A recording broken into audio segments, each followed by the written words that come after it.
Everybody, I'm the Second Opinion, the guy you always hear talk at the start of these and then way too much after that, and I'm also the guy that everybody is really, really mad at right now because I can't seem to start these things on time, or, the first time I say I've started recording but actually haven't, and lost a good 5 minutes worth of talking, but, okay, I'm sure you're not here to hear about me, you're here to hear about the other fine guests, which we have plenty for you this time, starting with...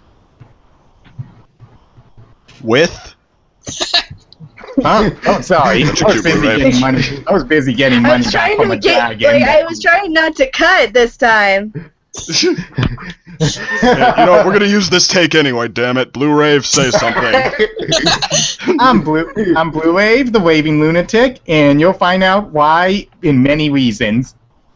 I am find out why in many reasons.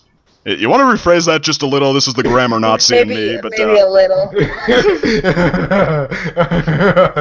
Find out why in many ways. Find out. We'll find out. Yeah, I'm crazy. I don't care about grammar. Okay. I is a lunatic. Crazy. He doesn't care about grammar. He's the guy that makes Jack's films groan every time he looks at his comments. You is a genius. You I am is Crimson a genius. Glow, your future evil overlord of all things pony and otherwise in this world. That too.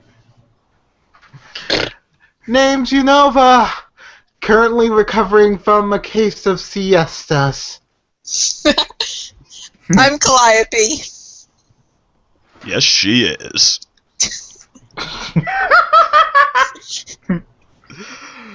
Alright, so... Today we're here to talk about, in addition to how annoyed we all are with me right now, an episode featuring a brand new character who I just know you all can't wait to show your appreciation for. I don't want to be too ambitious, too bold here, but I think I smell a new fan favorite. Like, potentially new protagonist for the show here. New main protagonist, even. I don't know. Maybe? Anybody feeling me on that? Well, okay, I'll just go around... I'm sorry, go ahead. I don't know. There were some pretty memorable characters in during the season. Oh, yeah, like the, Like Princess Amber.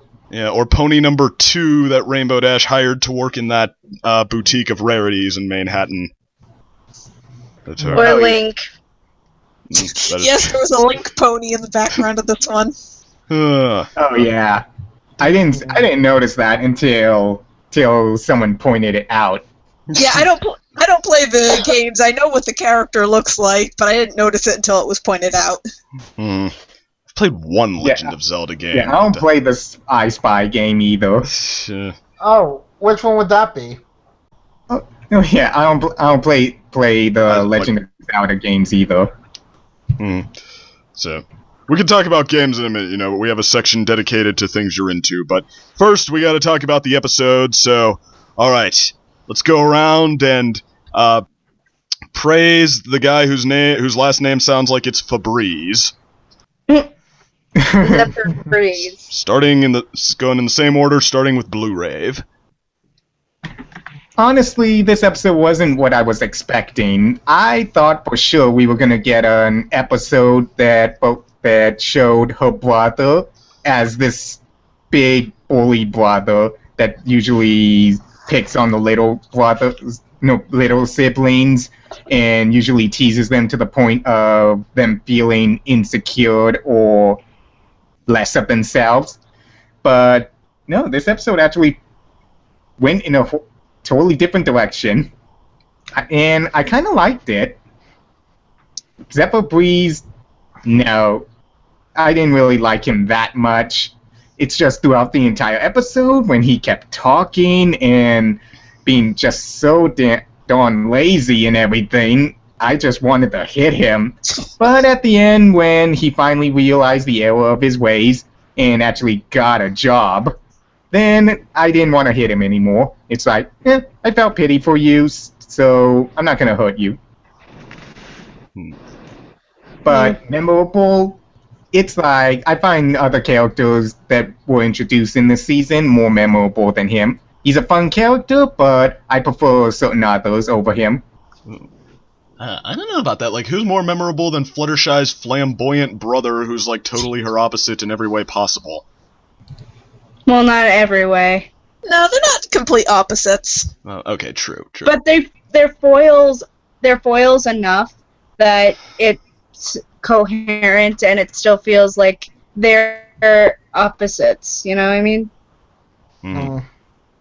They're not completely opposite, but they do mirror each other in a certain way. Yeah, it's kind of like throughout his life, he was cuddled by his parents and stuff. So, of course, he's gonna become spoiled or lazy because of the way he was cuddled throughout his life. I mean... But with Fluttershy, she had to learn to be assertive and to stand up for herself, which we saw throughout the series of her progression into being a more stand-up pony and everything. But Zephyr Breeze, he didn't get any of that. Yeah. Are we still going around, or can anyone jump in at this point? If Crimson, do you have, while you were sort of going there, do you want to, like, finish your quote-unquote turn? Well, the episode honestly was a great Fluttershy episode. Everybody says this is more of a introduction to a new character episode, and I get that.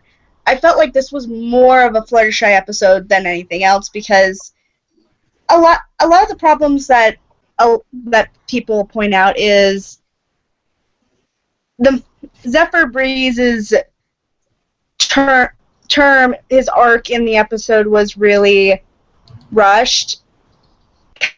Kind of like in Emperor's New Groove, he's very Cusco. The difference between him, though, and Cusco being that Cusco is funny as hell. And while Zephyr Breeze is kind of just petty as hell. Personally, again, as the oldest sibling of a younger brother who kind of gets coddled sometimes by my mother, I can understand this feeling of, hey, we gotta put our foot down, you're coddling him, he needs like some dose of reality or a good smack in the back of the head. Mm-hmm. Yeah, he's basically a moocher. And that's the point of the episode. Yeah, he is a moocher, but for me, I feel like it was more of Fluttershy's time to shine as she understands all the lessons that she has learned up to this point, as well as all the lessons that she's going to learn, especially with this episode when she learns that maybe pushing him too much kind of ended up in a bad thing. I mean, well, actually, that part I will say, like, if she'd stuck to it, like, said, like, forget it, I'm not taking him back, he made his own decision, I might have said, like, okay, that's too much, but I feel like giving him a taste of what the world is like actually kind of kick-started his drive to get on his feet on his own. To stand on his own feet, I guess I should say. And she did help. Mm-hmm. She did help with that in a way. Like, remember the first job he gets is with Rarity, and I feel like that's probably the kindest one out of them because Rarity is a creative, and as we've seen with Zephyr, he's apparently, a creative as well. So putting him with Rarity first is probably the best choice to make him, get him motivated. Mm-hmm. But personally, I felt like this should have been a second episode of him appearing, Mm-hmm. It might have. I feel like this should have been his second episode appearing, and like maybe during, I don't know, an episode before this, like maybe 2 or 3 episodes before this, Zephyr appears for the first time. He's having this problem of, what we see the first half of the episode, which is him coming back and trying to find a job. That's in the first episode, but then in the second episode, it just appears in the second half where Zephyr is like, hey, I'm coming to room with you! And that's the second episode. I guess what I'm trying to say is mostly that the 2 arcs, or the 2 acts in the story feel like they should have been 2 separate episodes. I mean, well, I I can see that. you could always do Yeah. more with more time, and it's but Yeah, many episodes could have been fixed if they split it into 2 episodes. hmm So all right, so Unova, I guess. Alrighty then. As a little brother that has been coddled by his mother a lot, I could safely say this: I have no sympathy whatsoever to Zephyr suffering, and I took much pleasure in delighting it because, yeah, let's just say, like, it takes a lot for me to hate a character. It takes a lot more for me to curse out at a character.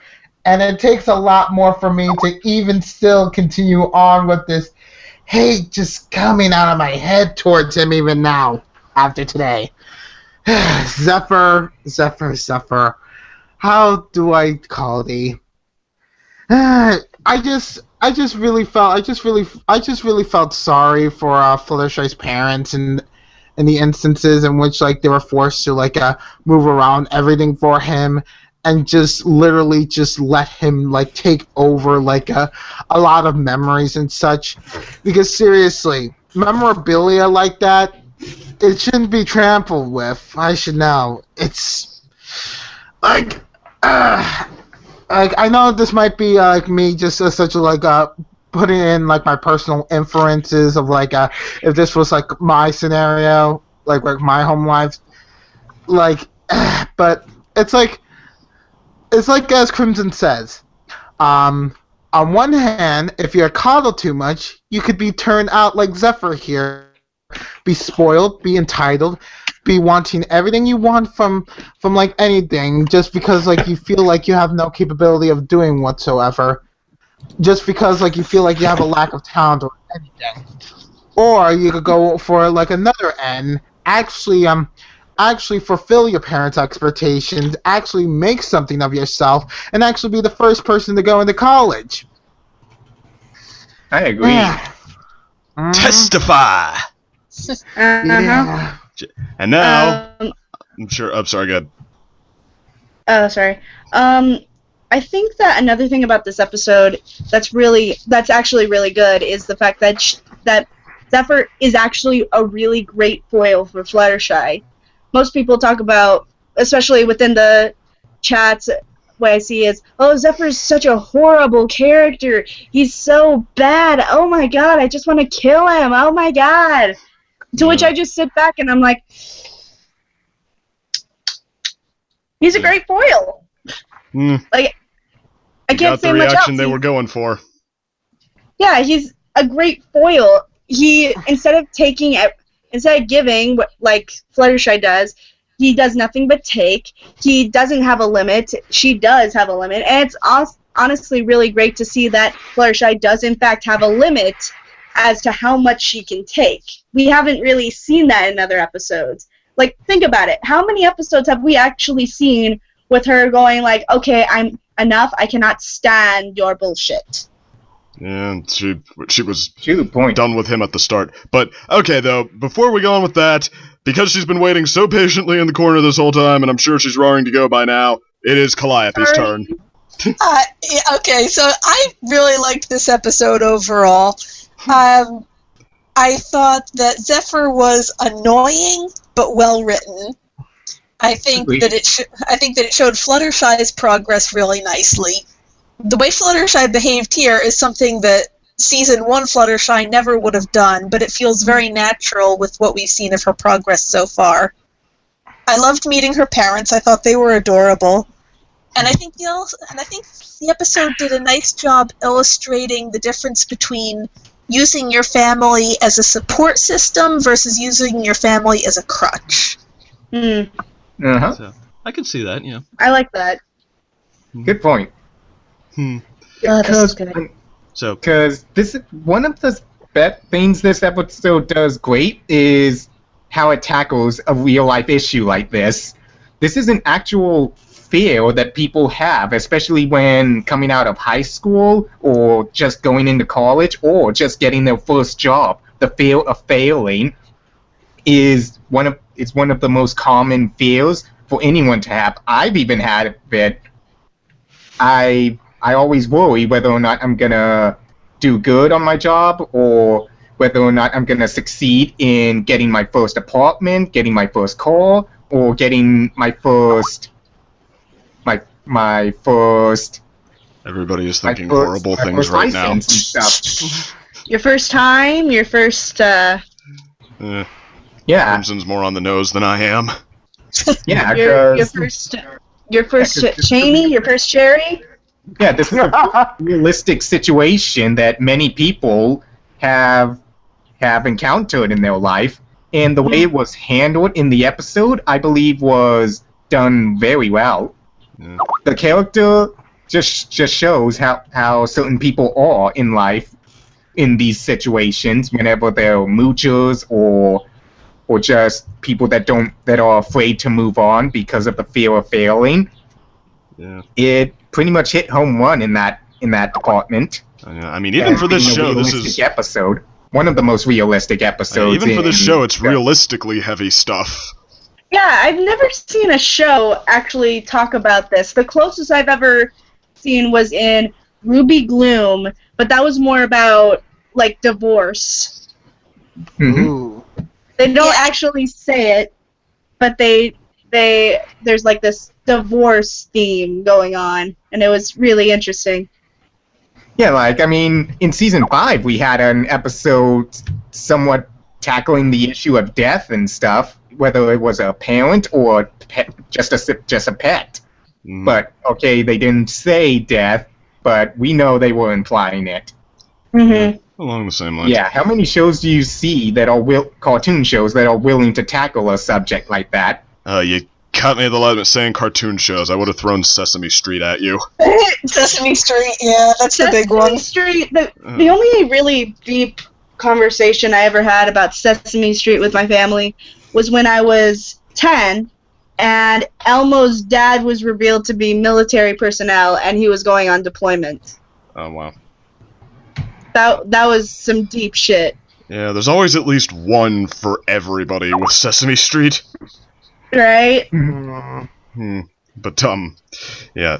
This episode, though, like, I feel like as a story laid out, it's, was pretty well done. You know, we see, I mean, it's, paced pretty well. You know, every step is a clear progression from the last one. We see what this guy is. We see how he gets out of stuff. We see how he confronts Fluttershy trying to force him to, and then we see the turning point where he actually has to see what the world is like, where Fluttershy shows him a little tough love, and then when it's clear, like, okay, if she, like, if she makes that a constant thing, then he's gonna break, but just, like, a dose of it was like, okay, he can't handle that, like, let's give him another chance. I mean, that was all very well done. The character of Zephyr, whose name I'm slowly starting to be able to remember. Zephyr Breeze. He's basically a pony version of I was Tom closer Sawyer. that time. Zephyr. Mr. Febreze is, yeah. He's, well, you brought up Kuzco before, and I feel like the difference, though, is, like, not only is Kuzco funny, like, we do see him, I guess, bleed just a little. Like, his crime is that he doesn't get it. Like, that we don't. Well, we do like him at the beginning because he's funny, but I mean, we don't root against him because he's not just like. Because, well, there is something to latch on to for, yeah. For I think the beginning of a journey to progress here, there is something, like, even when he's just, like, kind of talking down to everybody, I mean, it's, he's almost comically oblivious, like, we see that conversation with Potch, it's like, you don't care about anybody but yourself, he's like, yeah, me, that's the point, you're the only one who doesn't seem to get it, and... I think when we did this for your, when we talked about this for your React video, the topic came up that another thing you pointed out was that Kuzco was also a character of which you felt like you could go party with. Well, yeah, I mean, that's one of the reasons why we don't hate him. Like, he does have sort of a charisma to him, but I mean, there's also just like a lack of true malice and an obliviousness, just like a lack of knowledge on what the world is really like, so that, okay, we see, like, we were able to sort of latch on to a starting point and follow him through this arc, whereas Zaph, it's just like every single point of it feels like they're going out of their way to make him as unlikable as possible. And I mean, part of me almost wonders if that's so, like, if nobody does relate to him too much. Like, everybody, no matter what your lot in life, is able to look down on him, but whatever their actual reason for that is, it's just like he's, I mean, you don't really want to hear the story of how he I mean, all you really want is to see him put in his place through most of it. It's not, and then when the, like, after the turning point is the only time we even get the beginning of seeing him bleed, seeing, okay, what it is that he has that could be redeemed and could be, because, I mean, yeah, there just wasn't anything to latch onto before that, so it feels like, so, plot-wise, it's pretty well done. Character-wise, the arc doesn't really start until the third act, which is kind of, so I feel like it's not as powerful as it could have been on that front. There's also another point I would like to add about that character arc. Usually with characters like this, we would usually have like some sort of thing that would sort of like explain even a little, not for the sake of sympathy, but for the sake of like explaining like why do they have like these character flaws. And here's the thing, for Zeph, we get nothing. Like we get a little bit of vague mentioning about like his main therapy training, like him not going back to school again after a few days working there. But then in the third act, he all of a sudden talks about his fear of failing, but we don't really hear where he got it from. Yeah, exactly. We kind of do. We see that. Yeah, we see that it's kind of, it could be attributed to his parents cuddling him and everything because of how soft-spoken they are. But at the same time, it's like we still don't know, like, what gave him this fear of failing. I mean, after all, he's got a cutie mark. So if he believes he has a special talent in something, why doesn't he pursue that talent and actually try to do something? But we don't know why he's so lazy. Well, I feel like, I mean, most of the people who are moochers staying at home, they probably have at least a vague idea of what they're good at. I don't think that that's necessarily the problem. Sorry, but now that you guys have been talking about Kuzco, all I can think is that I really want to see a crossover between Pinkie Pie and Krunk. Yeah. Oh yes. Somebody make it happen. They both compete to make spinach puffs. Oh god. Okay, some fan animator make that happen. We only demand 40% of the profits. Oh my god, imagine. And then they compete on who can speak to squirrels the best. No, that would be Krunk and Fluttershy. She's right, yeah. Remember in the Saddle Row review? She had the two devils. She had the devil and the angel. Yeah. Do that. Both switched positions. That was very strange. Yeah, that was odd. They both switched back and forth, and then they went to kind of like meh, It's Pinkie Pie. Don't question it. Yeah. Oh yeah. Like I bet Krunk's first question is like, oh wait, why is your shoulder angel and devil not you? And it's like, well, I mean, I considered like my friends to be a part of me, and it's like, oh. And then meanwhile, the shoulder angels and devils are just like bickering and swapping tips with each other. Yes. Oh yeah, what do you think of the parents? They were adorable. They were really cute, yeah. Fluttershy's dad's hair looks like ice cream swirl. It does. I kind of want ice cream now. I want alcoholic ice cream. I'm just wondering, like... Oh, what were you going to say? Or kind of like shaving cream. Well, they didn't work in the before this. They said he works in a what? Oh yeah, a cloud factory? Yeah, his hair kind of looks like the clouds. You've got a point. I thought you were going to say Rainbow Factory. No, Oh, because he joy. had the collection of clouds from all the different cloud runs he had worked on. Yeah. Well, if he worked in the Rainbow Factory, he could probably do something to boot his son out the door. There's one thing I Oh, don't yeah. get. Fluttershy's mom has a garden in the sky. I was How do you wondering have about good? How does that work? Past, hey. How? Hey, Past. Hello. Yo, how's it going? Number 6. Hey, Pass, what's up? Not bad. I was stalled for an hour at work. That was fun. I'm By sorry. fun, I'm sure you don't mean fun. Yes, it was very fun. Pinkie Pie would beg to differ. Yeah, fun well, when you're Pinkie Pie has a fun job. Well, we were just wondering how Mrs. Shy has a flower garden in the clouds.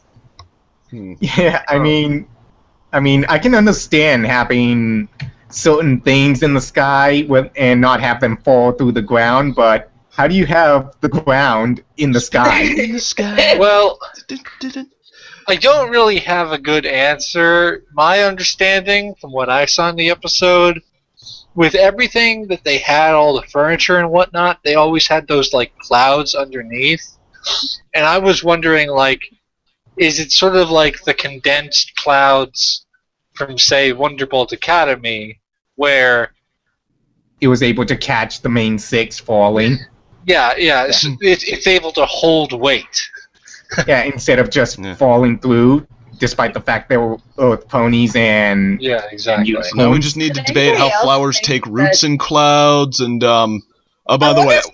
Sorry, go I ahead. wonder if they have like a container that acts as like, a flower bed. So it's like got a solid bottom resting on the clouds and the container is just filled with dirt. So exactly how late am I to the...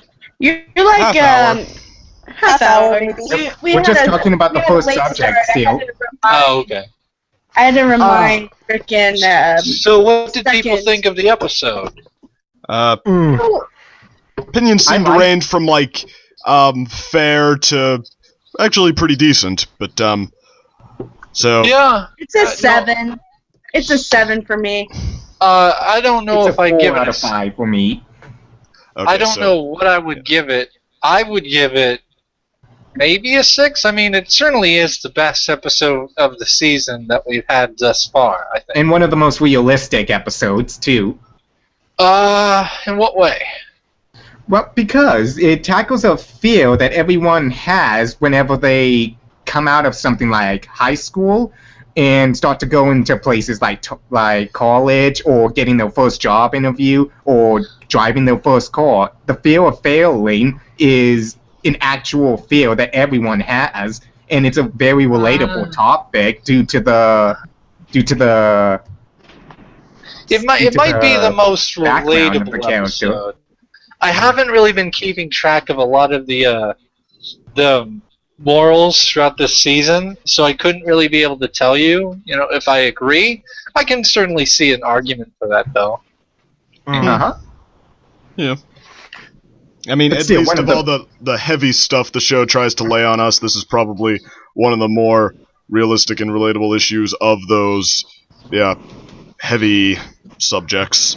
So Does this make Fluttershy's last name Shy?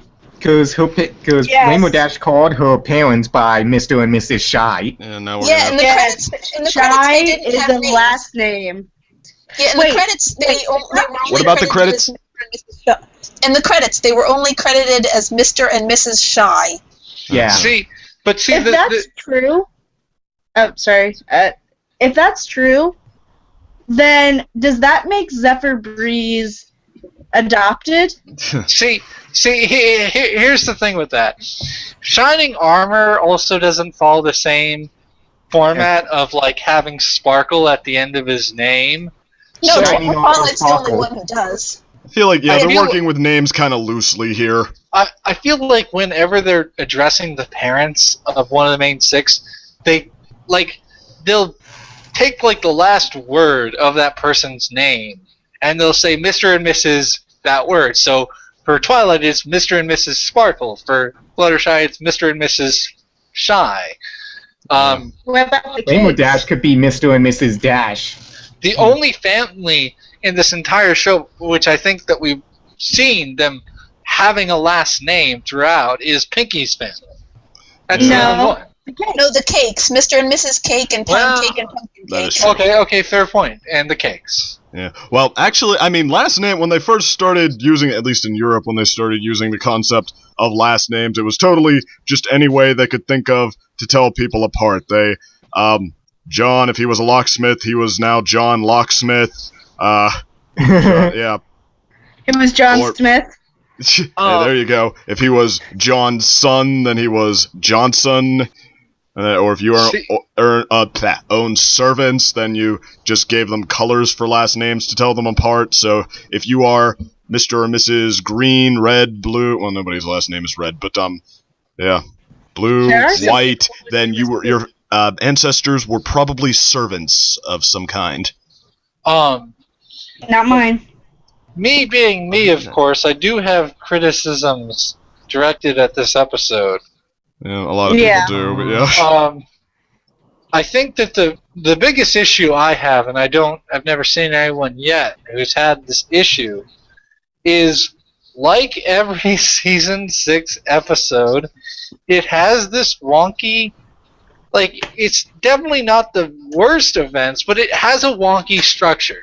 Because in the beginning, I felt like, this is a fairly straightforward episode. It was refreshing. I'm like, okay, it's probably some conflict about, like, Fluttershy's brother being some pompous snob and he's in her parents' house. But no, that's not really what happened. They wound up changing the plot, the conflict, I think twice, which ultimately wound up it just being this thing about, like, it was just like Zephyr Breeze. That was this episode. It was just focused around Zephyr Breeze. It wasn't really reined in by any central conflict.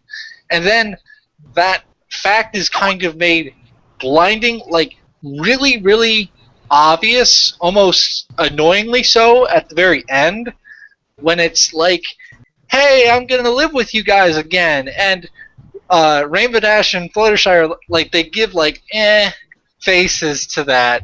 And it's like, shit, that was the beginning conflict, was that he was in their house and he's a fucking snob. But at the beginning, he had no job, he wasn't doing anything, and he was walking all over them.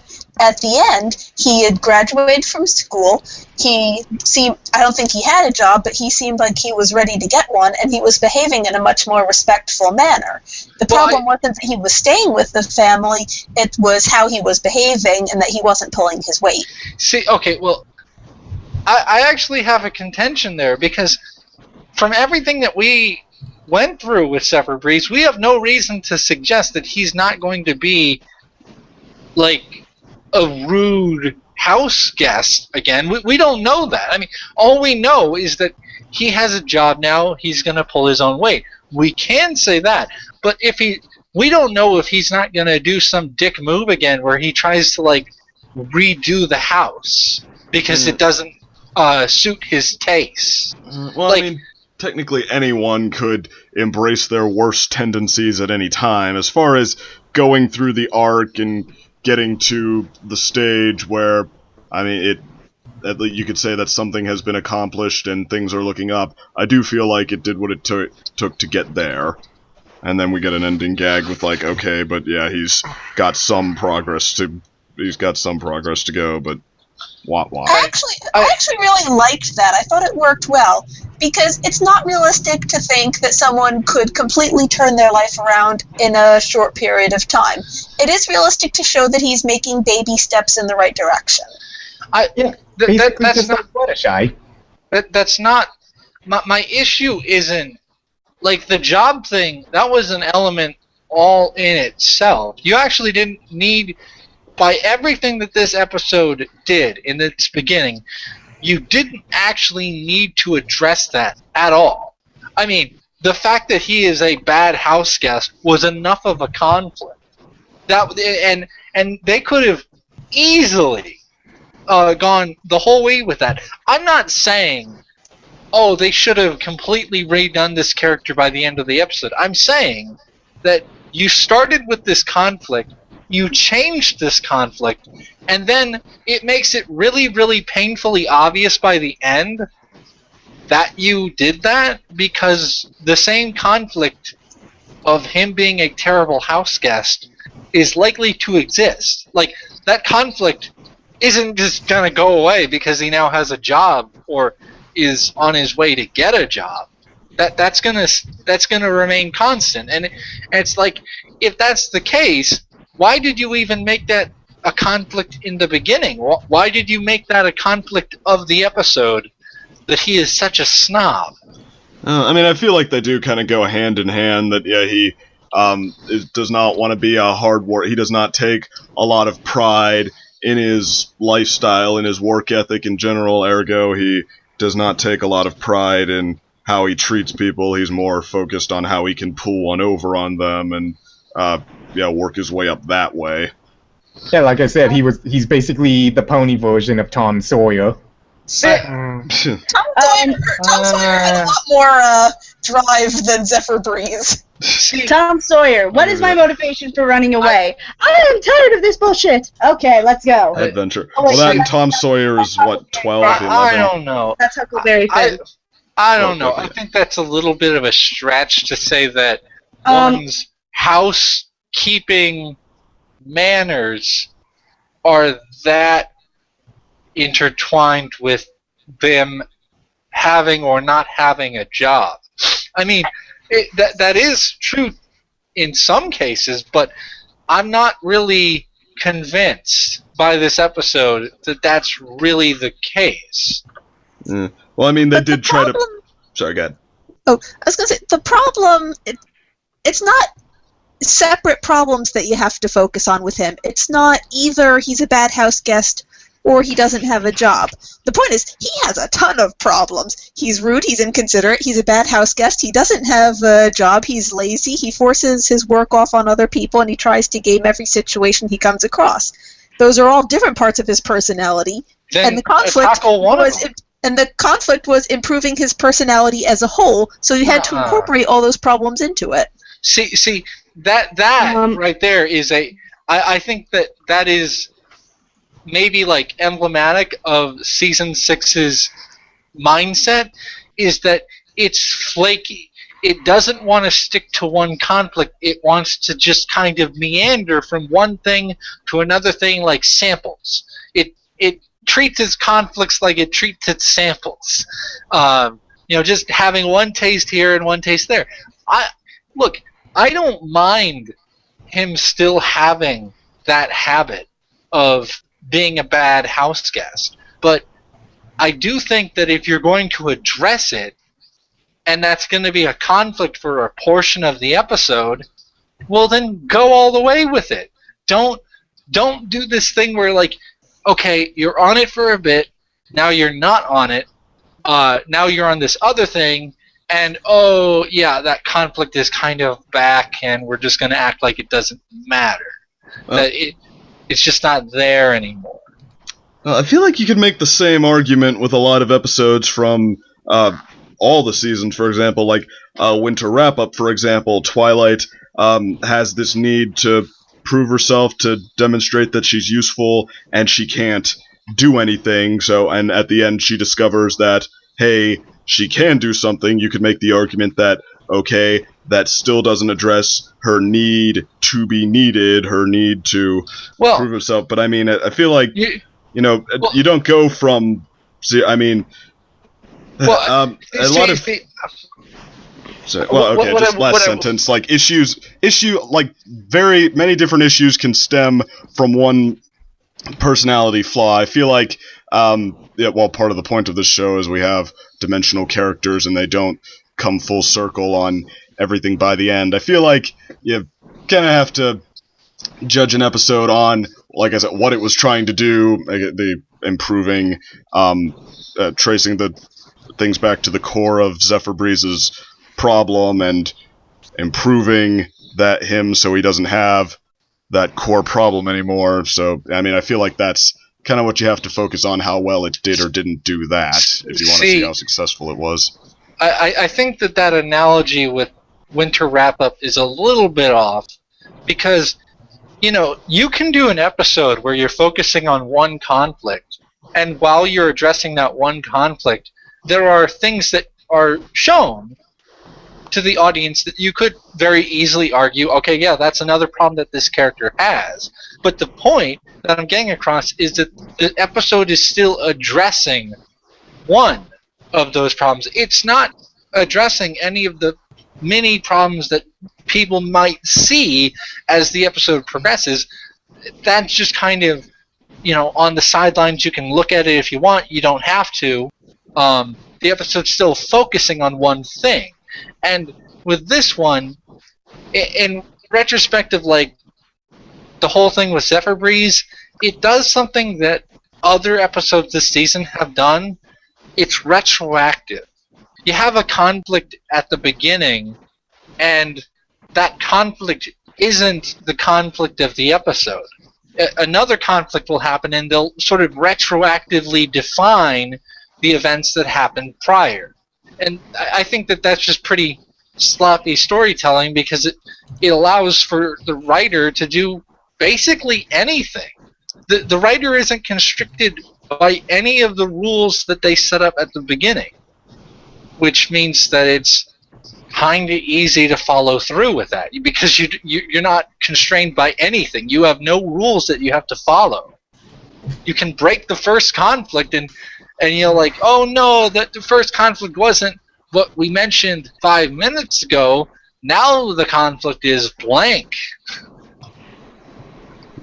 I mean, I had my own issue with the story, at least one issue with the storytelling, like I mentioned before. But again, I feel like the thing with Zephyr, like, okay, he's rude to his parents, but I mean, again, I think that the issue they were trying to paint the picture of, that it can all be traced back to, is that he doesn't mind taking advantage of other people, because to him, better that than have to do it himself.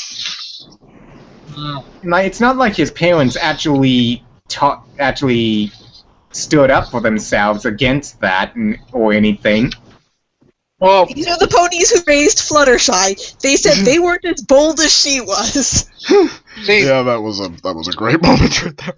See, I think another thing that none of us has addressed about this season, or rather MLP coming into season 6, is the fact that all the siblings, at some point, some of the siblings that aren't exactly maybe the main focus, or even one of the main side characters, has real jealous feelings towards their siblings. Yeah, like Big Mac, and it's not really. I heard people say it's not really a feeling of jealousy. It's more of a can't live up to their personal insecurities, to their standards. Yeah, inadequacy. And they have like this inadequacy or this jealousy. It might not be perceived as jealousy, but a lot of times when we feel these insecurities about ourselves, then we look at maybe our older sibling or younger sibling, and they're doing better than we are. We still feel this twinge of jealousy in ourselves, and I still feel like that's a theme that's going on with at least the sibling characters. What about like Shining Armor and Pinky's family? I mean, I'd say that you can definitely make an argument for AJ's and Rarity's and now Flutter's, but I don't think that Pinky's or Twilight's lives up to that. I think that Shining Armor seems pretty happy-go-lucky. To be fair, though, Shining Armor is married to a princess. But was he? He might already know about the difficulties that a princess might have to go through in general, and not feel the pressures of, oh, you have to deal with this shit. Well, he is a prince himself, now. But what about before Twilight was a princess? Like when we first saw him, the royal guard. Yeah. Like he seemed perfectly fine with himself. He didn't seem like he was jealous of Twilight. Mm-hmm. Yeah, I mean, he does continue the trend of acknowledging, granted, how great his sister is. Like, oh, you have to saving my rear so many times, or whatever he said. But yeah, he's a good sport about it, I think, for the most part. Yeah, I think that came off with more affection than jealousy. Exactly. Same thing with the pie. Same thing with the Pie family. None of the sisters feel jealous towards Pinkie Pie. They almost look down on her for none of them address it either. Like it's like, oh, it's Pinkie Pie. Hi. If anything, Pinkie Pie glorifies her sister Maud more. Yeah. Yeah. She admires Maud. She's affectionate towards Marble, and she, like pretty much everyone, recognizes what limestone is and just tries to work around her. She's somewhat annoys limestone. Hey guys, I'm just wondering something. Yep. Like, I mean, we basically got like pretty much like all the main 6 siblings like confirmed, like including the fact that probably except RD. Except for RD, I'm just assuming that RD's probably like siblingless, but like with Scootaloo probably. Yeah, it would make a lot of sense, but yeah, because Lowenthal even, I know she's not part of the show, but when she was working on the show, she said Rainbow Dash wouldn't make a good sister, so that would kind of imply that she doesn't have any siblings at all. Yeah. That doesn't necessarily mean that she's not a sister right now. Yeah, she could have an older sibling even. She could have an older sibling, like for all we know, because all things considered, the show has shown that she can be a really good role model as an older sister, as we see with Scootaloo, but that doesn't necessarily mean that she is the oldest or the youngest. For all we know, she is the middle child of a group of boys. We don't know yet. She did kind of grow into the Scootaloo thing, to be fair. But Unova, I think, wanted to raise a question before we move on to your point, or before we get to your point, move on. But anyway, what do you want to raise, Unova? I wanted to raise the point that with all these new sibling characters introduced, I'm thinking the writers could possibly use that in a possible sibling main 6 episode. That would be fun. That would be nice. Oh my god, another sister who's social. Yes. Well, a brother, yeah. Who is best brother? Shining Armor versus Big Mac versus Zephyr Breeze, who loses by default. Zephyr Breeze is over in the corner cheering for Fluttershy. Woo! I mean, you go do that. I'll be right here sleeping. It could be interesting. They'd have a lot of constraints with it. It's like, I don't know what that would do. They'd have to rein it in with some sort of central conflict, I'd hope. Yeah. I mean, have more of this session. I mean, they've pulled off slice of life episodes before that can be about like the conflict is the secondary point. The first point is just like exploring the characters. They have done that. Though, frankly, I would much rather... Like, it's totally doable. I definitely think they might do it. I just would be concerned that we'd be looking at a second slice of life. Just pandering, would probably be not the way to go, true enough. I was also singing. I thought the song got the job done. I don't like the song. For Rainbow and Fluttershy, they were fantastic. Like, they really improved ever since season 2 with like the Find the Pet song. But Zephyr. Well, the Pet song was, for what it was a great time. Yeah, it was decent, I thought. I mean, it wasn't that bad. It was nice. Zephyr Breeze's singing, like, it wasn't that bad either. Like, I was actually impressed at that part. I'm all, oh, he can sing. That's slightly more redeemable. That's slightly more redeemable that he can sing. But there's a point that was brought up earlier that I really just want to quickly hit. You mentioned that Zephyr Breeze, a lot of his unkept manners in the house was a result of him, throwing a lot of stuff onto other people, and I'd actually argue that's not completely it, because in the beginning, with Fluttershy's parents' house, I mean, he was removing things from counters, putting up pictures of himself. He completely, like, threw out a bunch of his dad's cloud collection. Like, he was just ruining his mother's garden, too. Yeah, he was just shoving their stuff out of the way and putting his shit in, like, in the focus. So that's an issue all of itself. Him being this, snob who's just going to put whatever he likes in like the main area of the house. Yeah, I can understand why some people would feel, forgive my language, peeved at this episode. Blu-ray. There are what a party children mouth. watching. Seriously, we're not a TVY7 show. We're just a TVY show. Why did this get on TV? According to Psych 101, though... Oh, sorry, go ahead. Like, seriously, like, when they mention peeve being, like, language, I'm like, okay. Looks like Fluttershy could be the one who curses rarely in the show, in the sense for, like, a TVY show. Flutter, she can't contain her emotions. She's just nice. She actually had one... word with pissed. Oh, boy. I'm so pissed.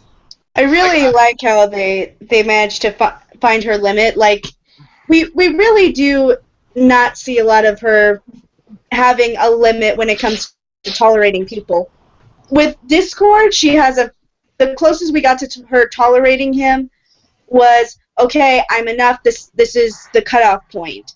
But when it comes to her brother, she has little to no patience for this guy, which is hilarious. It's most likely due to because he's family and stuff. It's like sometimes you just put your foot down when it comes to your family, but you mean like keeping your hoof down? Yeah. Yeah. But when it's like putting your hoof down. But it's like when it's a friend of yours, you basically just try to be straightforward with them. Like get over it, man. And I can't. You don't understand what I'm going through. I can't, but I know you should get over it. But when it's a family member and stuff, you're either hesitant because they're your family and you know them closer, or you just give them the boot because. I mean, Fluttershy being fed up with him, I agree that was kind of a great demonstration of family, because, I mean, it's like, you spend every waking moment with your family, sometimes the stuff you're shy to say around most everybody else, you know exactly what it is you want to say with your family a lot of the time. It's like, get a job. Oh, yeah. I think I used this example. One time I really did cry in front of a Starbucks cashier because I wanted a Frappuccino. I really did. And I ordered it in a specific way, and they were so nice to me. But when I got my Frappuccino, it had my name on it and everything, I took one sip of it, and I was like, this doesn't have an espresso in it. And I go home, I sit down, and my family comes in, and they're like, oh, hey, how's your day? I'm like, bitch, then give me espresso in my fucking Frappuccino! Oh, that's very true, too. I think there was this one, like, horribly satirical comic that, you bump into someone on the street, like, oh, I'm sorry, oh, no, it was my fault. No, it was my fault. And then you go home, you bump into a family member. What are you doing, you dumbass? Get out of my way. And our podcast is now into PG-13 territory. Oh, don't worry, he's going to bleep Speaking of PG territory, I just gotta say, I love that Fluttershy said the word peeve. Oh, my God. Careful, we're gonna have to bleep that out. Yeah, you just turn it straight every up time to somebody says R. peeved, we have to bleep that out. NC-17. I can't believe that she actually said the word peeved. Triple X. XXX. Like, It's so hilarious. What about the humor in the a episode? bad word? No, That's what I want to know. Is peeved a bad word? No, it's a perfectly innocent word. Right? Like, Yeah, no, why? it is. why is I mean, that it's a not curse not a word? bad word. Come on. That's the joke. Everyone was treating it as a bad word when it's a perfectly innocent way of saying that you're annoyed. Come on, we all know it was a replacement for the word pissed. It was the episode saying we'd swear if we could, but we can't, so you get an extra joke on top of And that. also, What about the comedy in the episode now? See, when I heard her say the word peeved, all I could think of was Balloon Shuff's "I'm Quite Peeved" video. They released it like a long time ago. Like, oh, I am just so peeved right now. Oh, it's just hilarious. Oh. There was one thing I would like to say about that. Like, the episode at times can have like some weak forms of language that I kind of noticed recently. It's like, oh yeah, this is a kid's show. I forget how tame like some of the word choices they could be for, like, especially for Pinkie Pie or Fluttershy's terminology that they use quite a bit of times. But this episode was like, oh, we decided to go this complicated. Claps Great. for you, Hasbro. Claps for you. Can I say this, that by far the funniest line in the episode was when Zephyr said, "I will literally do anything if it means I do not have to live here." Yes, I that was funny. That was great. That was a very satisfying So moment. why don't we move on to one of our next questions, because I Hold feel on, like we've been on this topic for There's an hour. There's one other point about this episode I would like to mention. Throughout the All right, episode, go ahead, Calliope. throughout the episode, the character that I most felt for was Rainbow Dash. Because Yes! How dare you try to hit on Rainbow Dash? Right, but I have had to deal with those guys on several occasions. The ones who are so obnoxious and think they're all that, and that girls are just playing hard to get. Oh my god. See, this is the reason why tsunderes exist. Oh my god, don't get me started on tsunderes. That's one of the reasons why I wanted to hit him. Yeah. I'm all, how I dare have seen Because someone you try to would- hit on a you would friend of definitely mine with would no one that. ship these two. Do not ship Zephyr I and think Rainbow Dash. the best part of the fact that since he is Fluttershy's younger brother, it makes it so much better. Like, how many so of much you pettier. have had, like, a friend's younger sibling have a crush on you and flirt with you, and you're just, like, awkwardly going, like, okay, we're going away from this situation. But Rainbow Dash is, like, taking it like a boss. She's just like, bitch, please, shut up. Yes, she shoved him off wanted the to couch, cheer when and she she just dropped shoved him him in off the cloud. the chair. Yes! Hey guys, you do realize that the only advantage the Zephyr Dash ship has is that would literally make the two Pegasi of the main six sisters. That's not really a big Yeah. thing. Like, I think I would rather It is not ship worth it. It's not Flutterdash. worth it. It's not worth it. Well, to I would Zephyr's rather credit, he is ship the first one. Flutterdash and Rather ship Flutterdash, you said? I would rather ship Flutterdash. Yeah, but to Zephyr's credit, he is the first one, I believe, to have a crush on Rainbow Dash. Yeah, and that's very interesting because in the series so far, most of the ponies of which have had crushes on each other It's all about were rarity. very feminine. We're very feminine. Well, look. Rarity. I don't know. What about the only other pony that Scootaloo? I think Scootaloo has a crush on Rainbow. The only other pony in the show that ever tried to hit on one of the main six was Trenderhoof. He was trying to hit Well, on... Yeah, Blue but even blood. then, Applejack is kind of more feminine. As we can see, she is fairly feminine in comparison to, say, Rainbow Dash, who doesn't really like to dress girly, or at least admit she likes girly things. Yeah. I mean, Rainbow Dash does it to almost like a compensating extent. Yeah, I do not Like in ship Applejack these two, Day Off. nor do I support. Yeah. Well, I mean, at the end of the episode, I feel like there was, compared to this of all things, like, if any of you ever saw Power Rangers, there was apparently a plan that never quite made it into a reunion episode, but almost did, that everyone's favorite Pink Ranger, Kimberly, after, first dating the most popular guy on the Power Rangers, and then breaking up with him Tommy? when she left, Tommy, Tommy. so Tommy could date someone else on screen, and then lots of rumors. So apparently the plan was for her to end up with Skull, the comic relief bully who had a crush on her, because like in Thank God it didn't go. Well, I mean, in his last appearance, though, like Bulk and Skull, I mean, they slowly became like more and more like better good guys over time, until by the end they actually, like in the end of the first era or whatever, they actually lead the charge to save the world. It was like they kind of grew into heroes, and that would have been like an interesting twist if, like, after Skull stopped trying to finally to hound Kimberly, he incidentally grew into the man for her, the guy who makes her laugh. The guy that so this would be like Jessica Rabbit and Roger Rabbit. Yeah, there you go. So I Except mean, 90. I don't know. I mean, that would be interesting if Zephyr Breeze, if like this is the first step to him ironically becoming the guy for Rainbow Dash. No, I really don't want. He's not going to get any support, but yeah.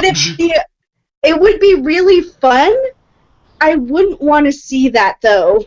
At least not in the state that he is now. Yeah.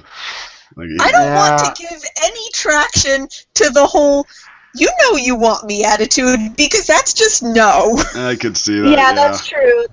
There's also that you have to worry about, because the thing about the fandom, or rather any fandom, especially in anime with tsunderes, the idea comes from, oh, she's just playing hard to get, or she's just not admitting that she likes me, but she secretly likes me.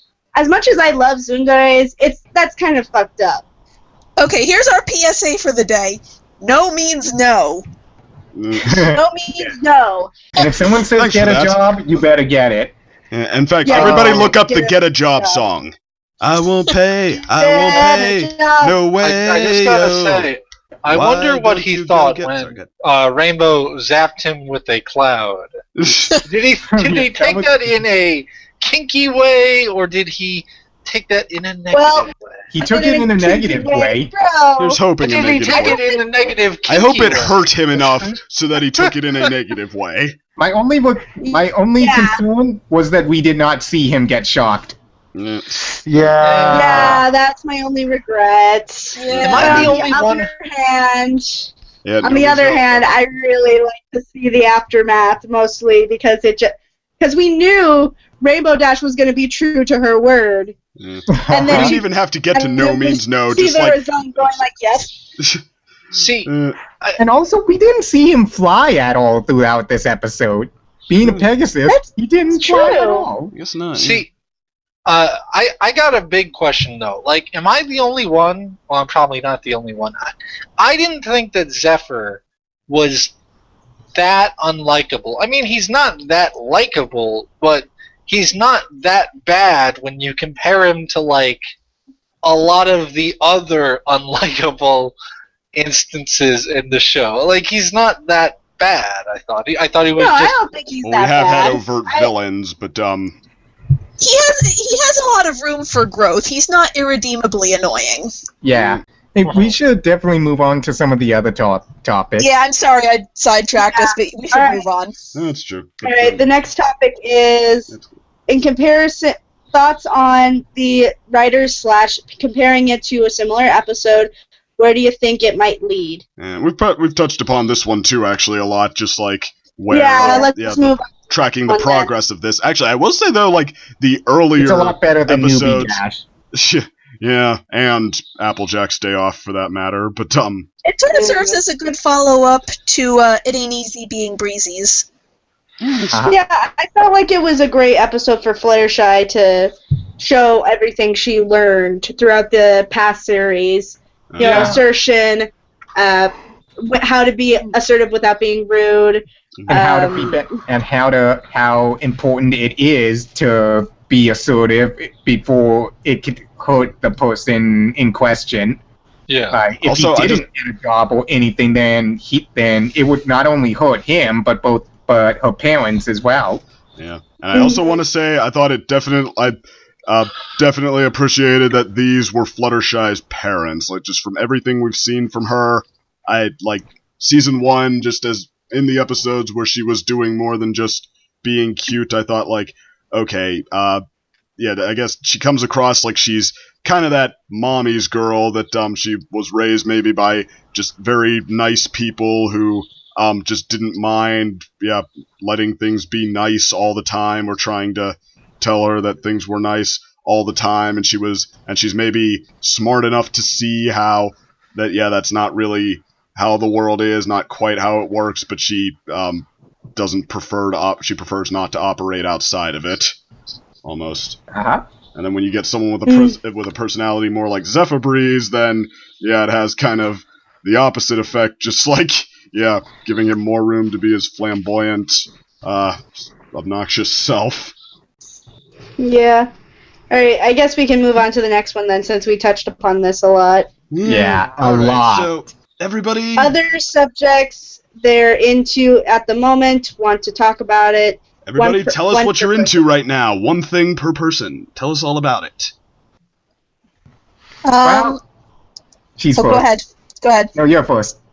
I just started reading The Children of Hurin. Oh, how good? How is it? I only just started it. And I just started, and then I went back and started rereading parts of the Silmarillion to make sure I had stuff straight in my head. Is that? I don't know if I've read that one. Well, no, I haven't read it. I don't know if I've heard of it. It's Tolkien. It's related to Lord of the Rings. Well, with me, I'm in.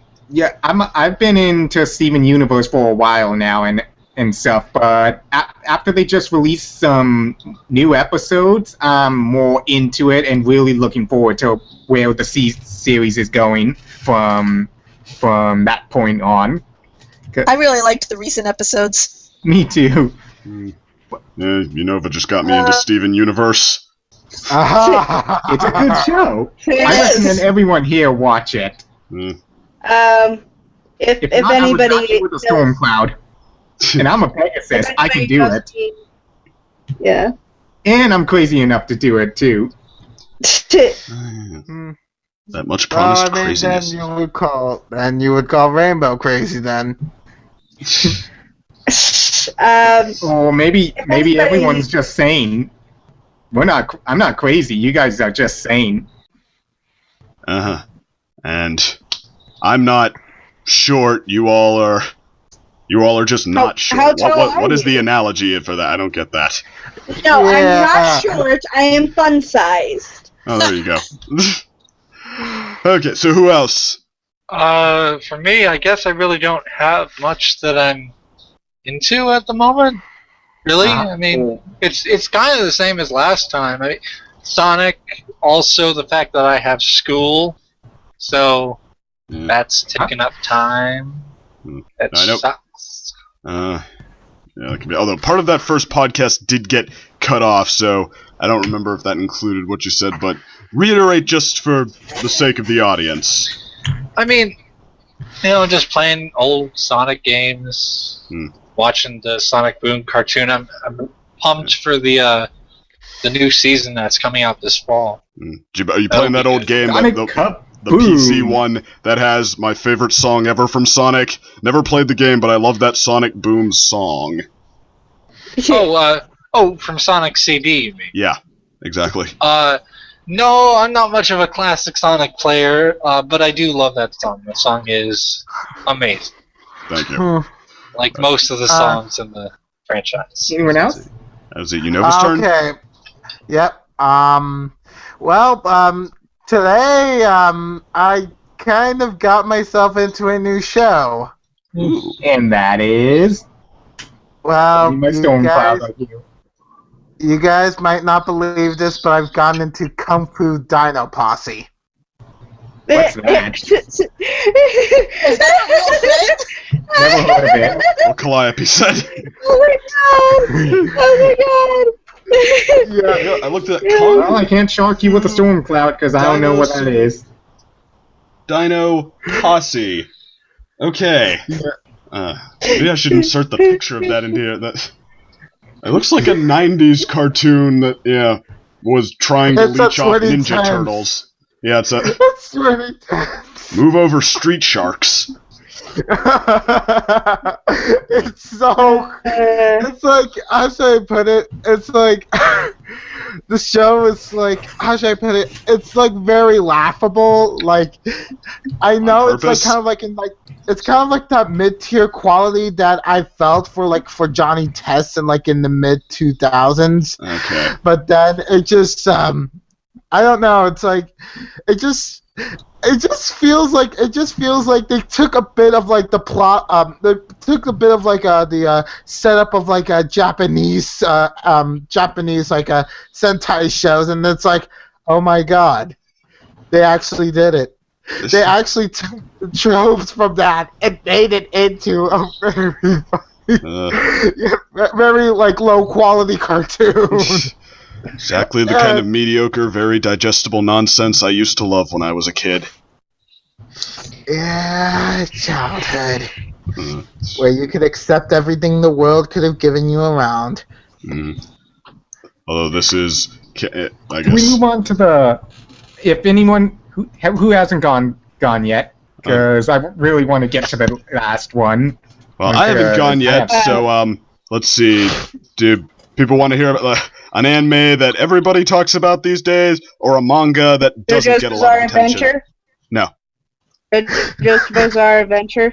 No, not JoJo's Bizarre. So, an anime that everybody talks about, or a manga that nobody talks about. Whichever you prefer.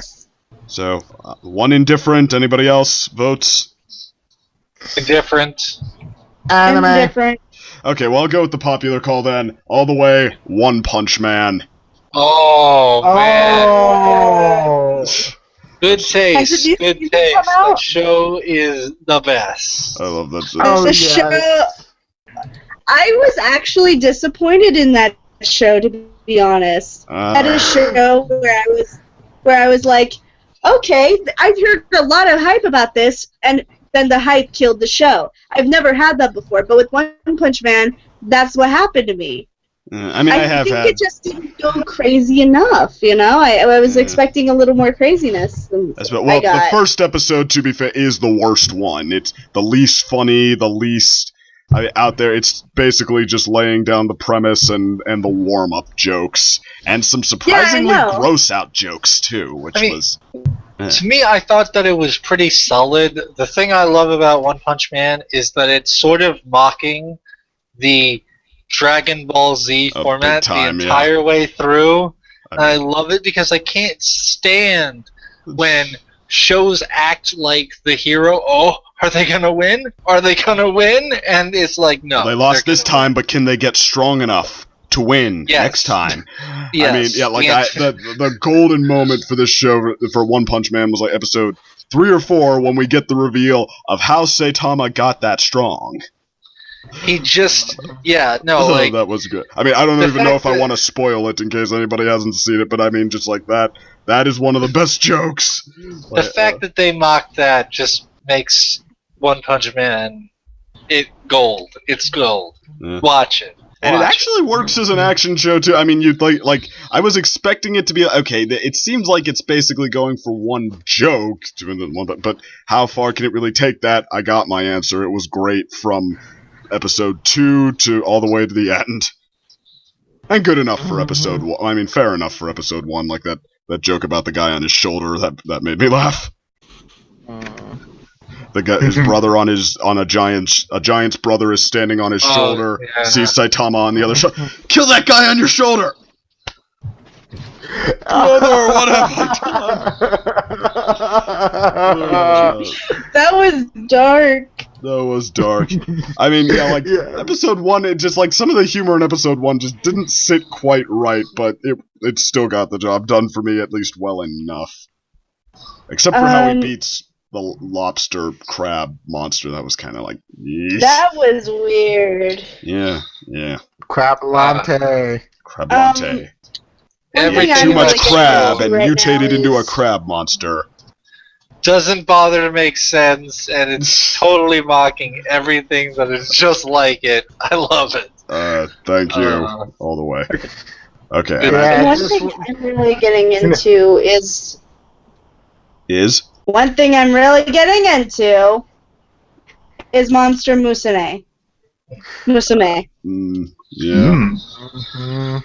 If anybody's seen what I've been posting lately, yeah, hmm I've been really getting into that show. Okay. If you have an adaptable sense of humor and I guess the tolerance for the right kind of stuff, look it up. Like, Oh, by the way, read up It's on an it first. Yeah. edgy. one It's an edgy. one other thing that I watched the other day, and I highly recommend you all watch it. The recent game theory, Luigi's Secret Identity, super great. I highly recommend it. I think that ties into the final topic, the one I think everybody's been waiting to get to. Fan-made projects other than your own that you want to bring up or recommend. Oh, I have a few. I have a few that I would like, but mainly two. One, Lay 'em on us. well, one is Brony Dance Party's upcoming PMV Come Alive. Mhm.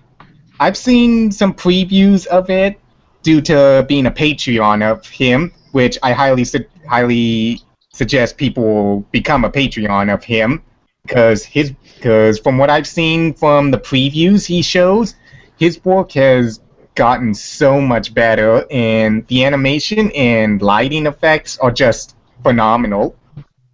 But Come Alive is one of the PMVs I'm really looking forward to coming out from him. But the one I am really looking forward to from him is Pegasus Device.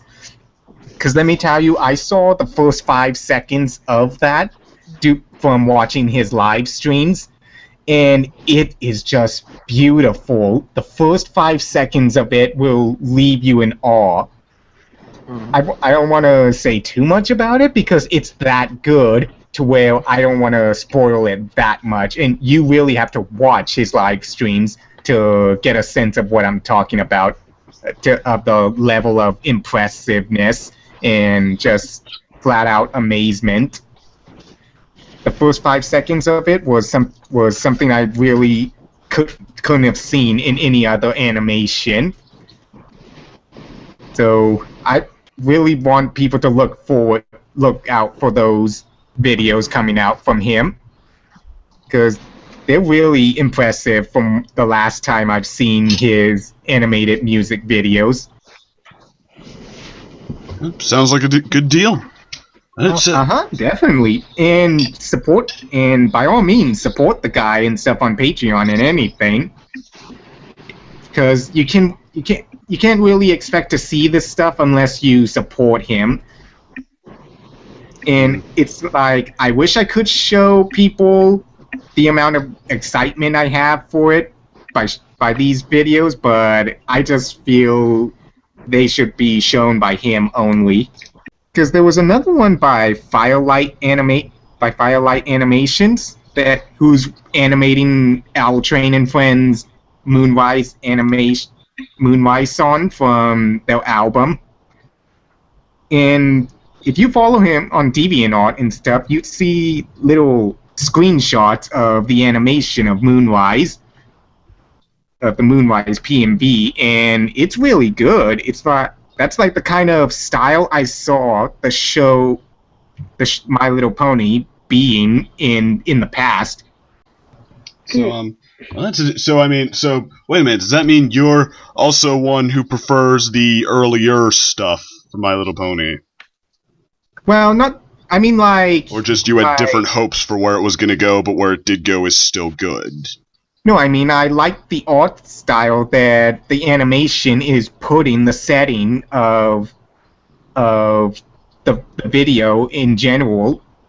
It's like an old Renaissance kind of setting with wizards and storytellers, and basically like the huge castles and just overall Renaissance theme combined with Greek mythology. Interesting. Yeah, I misunderstood.